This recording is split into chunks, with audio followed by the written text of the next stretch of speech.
Fələcin zərfi də yansın, məni viran elədi. Yandırıb yaxdı məni bir dəli ceyran oduna, dünya gəlmağıma, gör necə peşman elədi. Əllərimdən, yanımın əllərini aldın sən, onu məndən ayırıb, dərd o qəmə saldın sən. Həsrətindən yanıram, həsrətindən yanıram, şam o səhər hərdən mən, ağlayıb yaş yerinə.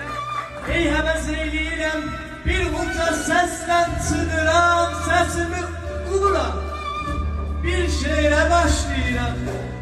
Məyə mən evdə qalaydım, vəziyyət fərq eləyib, sən gedəndən mənə kim zəng eləyir, açmayıram.